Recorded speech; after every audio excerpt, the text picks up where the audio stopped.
now proudly presented on SNME. That's Sunday night's main event. Patreon and free feed.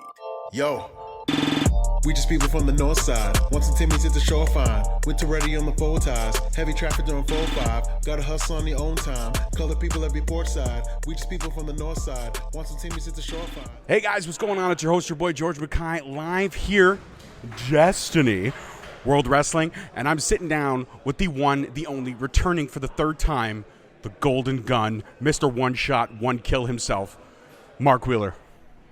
That's me. Thank you. That's a good introduction. I appreciate that. My introduction skills have leveled up from the They're first good, time yeah. that we talked. First time I was like, I'm sitting down live with Mark Wheeler. Like my voice was, I was all nervous and shit to like talk to indie wrestlers. Now I'm like, It's easy now. now I'm like the fatter Chris Van Vliet. Yeah, I'm gonna make jokes myself so that the people on the internet can't hate. That's how you do it. That's how you do it. First. You got to get away with it. That's it, man. Actually, I have lost some weight. Good for you. Awesome. I have quit smoking. Thank you. Yeah, Thank you. I yeah, appreciate yeah. that. I've quit smoking. It's been 6 weeks.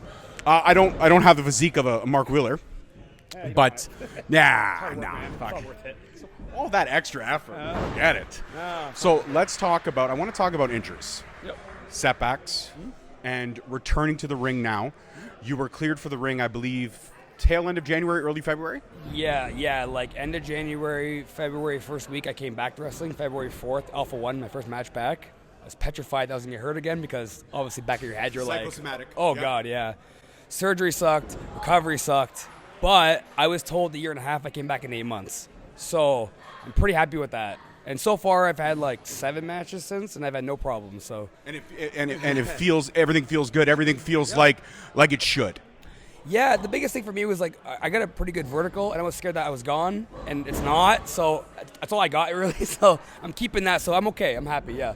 I like that. I like that a lot.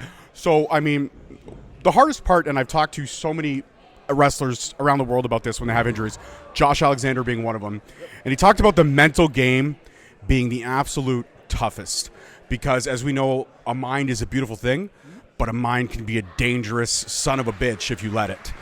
And depression, anxiety, all these things are real. And when you've got nothing to do but time, it makes it even more dangerous.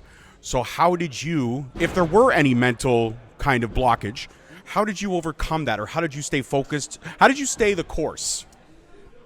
So yeah, with injuries, they take a toll on your, I think, mental more than actually physical, which is kind of in a weird way, right? Because it is a physical injury, but like you're off the shelf for X amount of months. So you're seeing your friends and everyone you know wrestling, being busy. You're sitting there at home on your couch, your bed, being like, well, okay.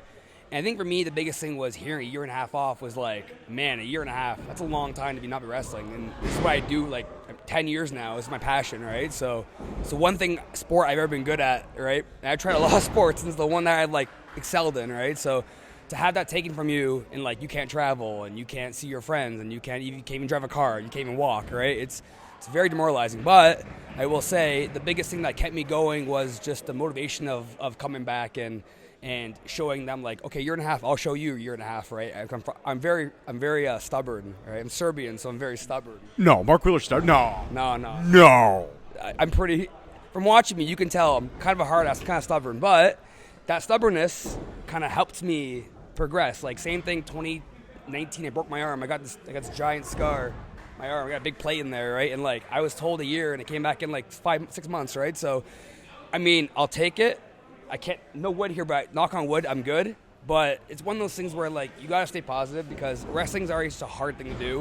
Like, physically, mentally, it's taxing your time, like, your body's hurt. So you have to go into it thinking, like, okay, this thing I want to do, I'm very passionate about it, so it already hurts. So if I can get through the pain of physio and the pain of recovery, you can do anything, right? And wrestling, and my body at this point, 10 years in, is just calloused up. So I'm very good with pain. So thankfully, that's been my way to kind of, get back. And I like that. I like that line that you use, which calloused up, because that reminds me of one of my, I don't know, are you big on Canadian hip-hop? I mean, I like all music, so yeah. Okay, so the Rascals. You know the Rascals, right? There's there's a song that they do called One Shot.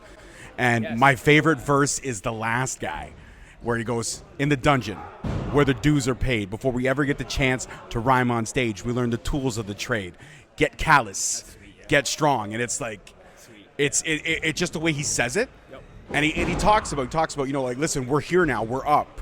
And I mean, to be up in Canadian hip hop is a very hard thing to do, because Canadian hip hop, it has a nice niche, but other than certain artists like the Rascals, like Northern Touch, like Cardinal Official, Canadian hip hop is pretty much predominantly non-existent.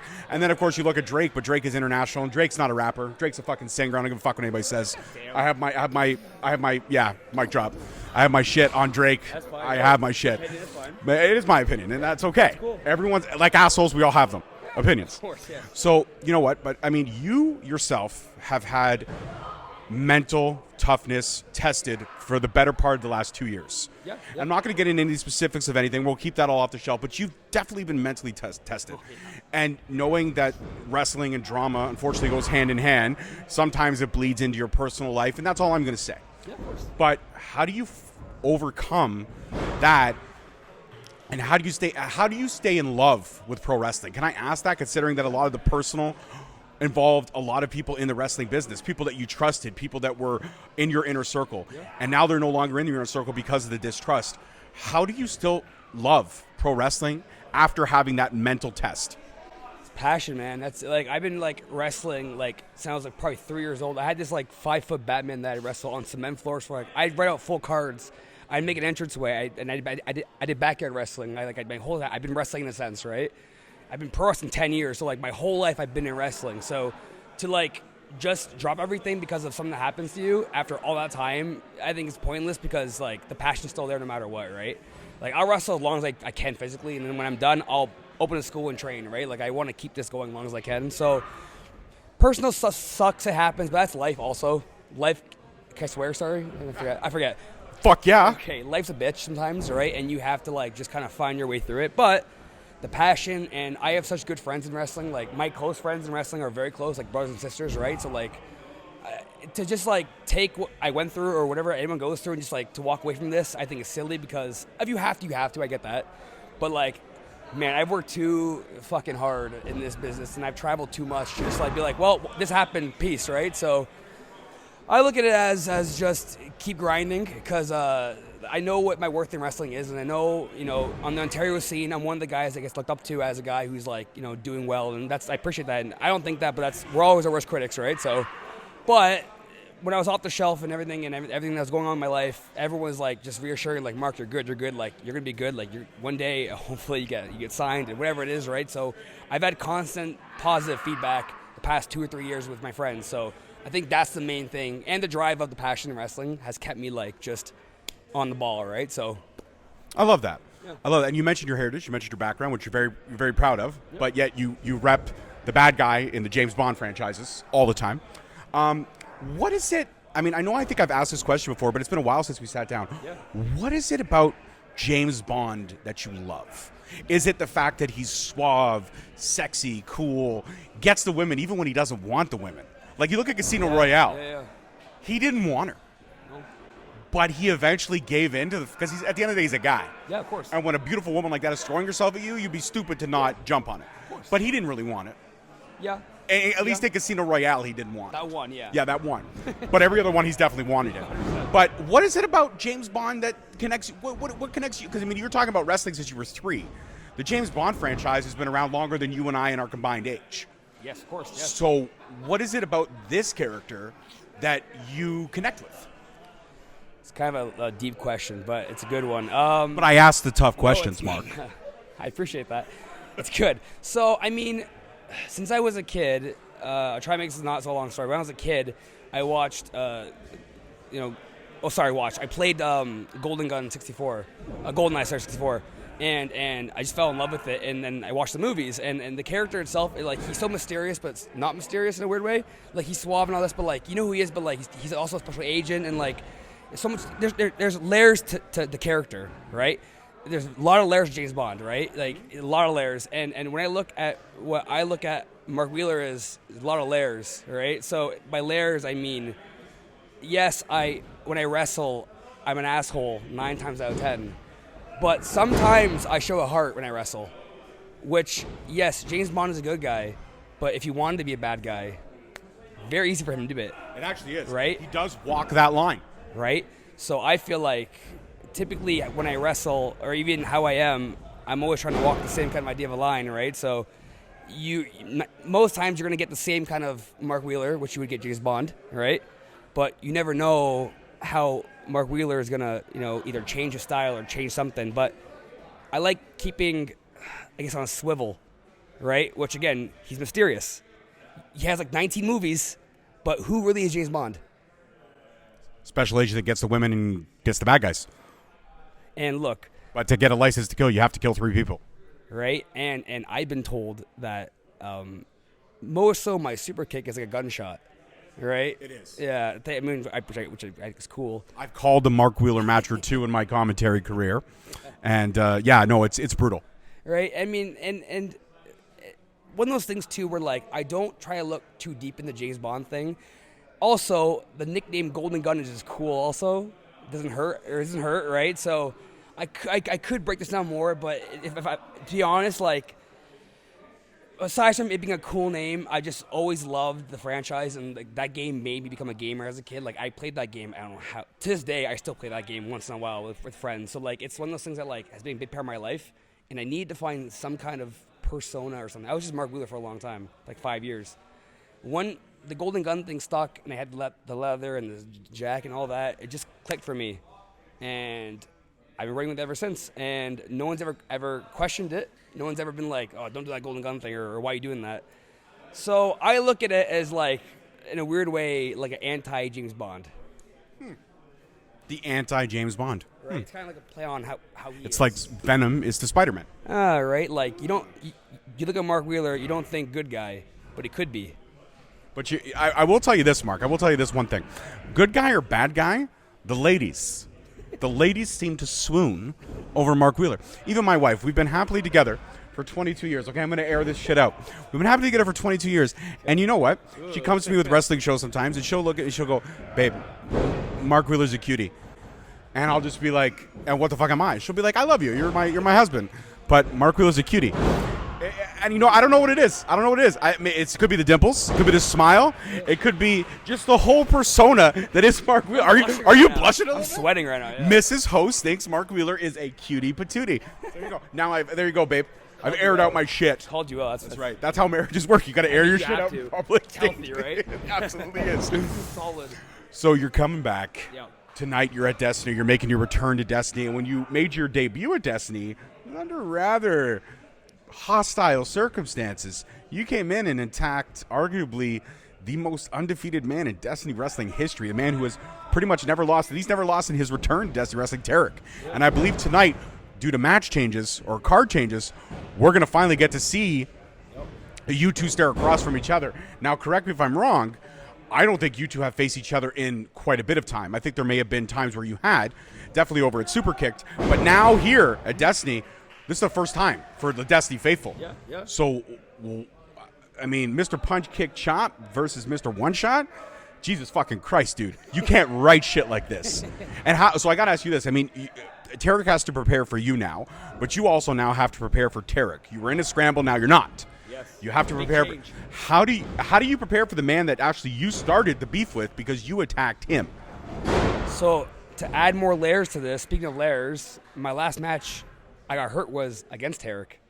Not his fault, but it was with Tarek in a ring.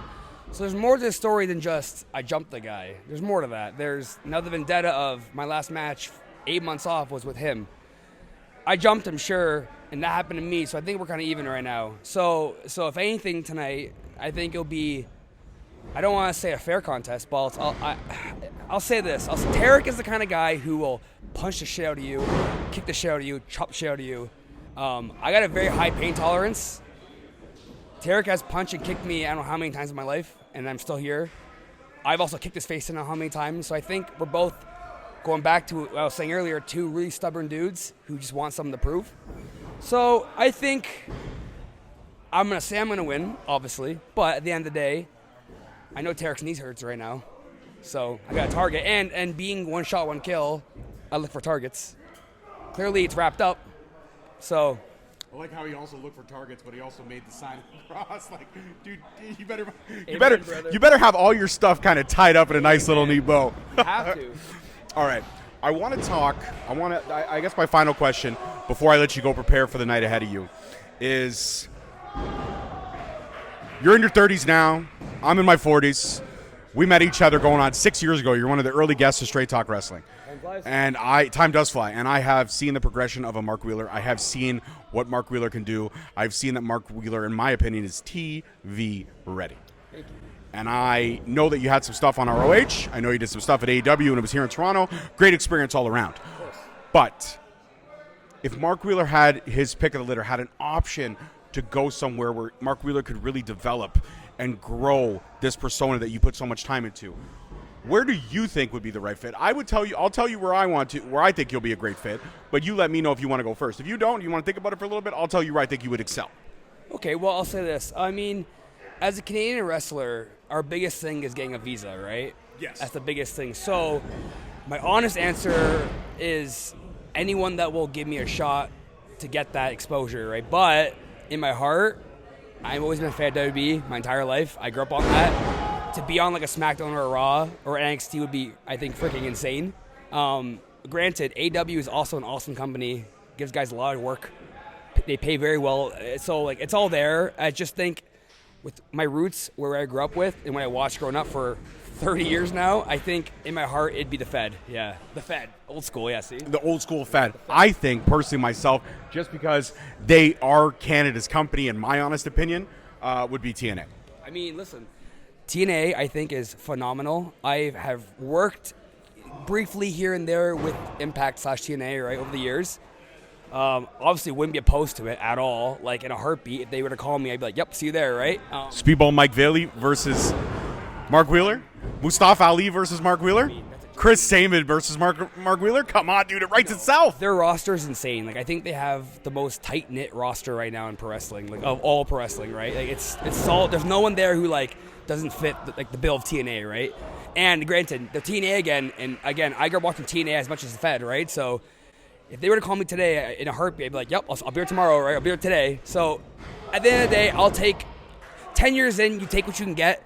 But again, it'd be probably the Fed. I mean, probably Impact second, or TNA, sorry, and then AW because that's a newer thing that I've still kind of watching, right? So I like it. All great answers. And he put him in his. I mean, everybody dreams of the Fed. Listen, I dream of calling one match at the Fed. Of course, yes. I mean, if I had JR sitting next to me, somebody asked me that today. He goes, "If you could call a match with anybody, JR." I didn't even have to finish the question. Who would you call? JR. 100%. To look over at JR and see, oh, he's gonna stop a mud hole and walk a dry. Just be like, oh my god, so cool. This is the greatest fucking. And I never would wear a Stetson, but that day, I'd wear a fucking Stetson. You better fucking believe that shit. Yeah, I love it, yeah. All right, guys, I think that's the greatest way to end this conversation is picturing me in a Stetson. Of course, yeah. Yeah. Great. Country Mark Wheeler, one shot, one kill. Country Mark Wheeler? Country, I don't know. I don't fit that bill, I think. If I can try it one day. What if we came out as Stetsons? Like, what if I was your Dutch Mandel? It's not a bad idea, actually. It isn't a bad idea. I don't think I could grow the mustache, but we could try. I can't either. It's okay. I can't grow. Whatever. You're looking like Wolverine these fucking days. I'll take that. Dude, I shaved 3 days ago. Look at it. It's like 5 o'clock shadow, okay? It's fucking horrible. Okay, all right, guys, that's it for this one. Peace, love, and wrestling. We'll see you next time. Thank you so much for watching. Please don't forget to like, subscribe, comment, and turn on that notification bell so you get notified each time we post a video. Alternatively, you can check us out on all podcast platforms and hosted on Podbean. We are also available on the SNME network. That's the Sunday Nights Main Event Patreon. Please feel free to check us out there as well. And don't forget to follow us on all social media platforms at _Straight Talk on Twitter, at Straight Talk Wrestling on Instagram, Straight Talk Wrestling on Facebook, Straight Talk Wrestling on TikTok, and of course, you can check out all our merch at ProWrestlingTees.com. I don't need a nigga cosign. Without the liquor, you become a victim. You ain't never got a pole mine. I ain't messing with this generation. Fuck your gender, I ain't got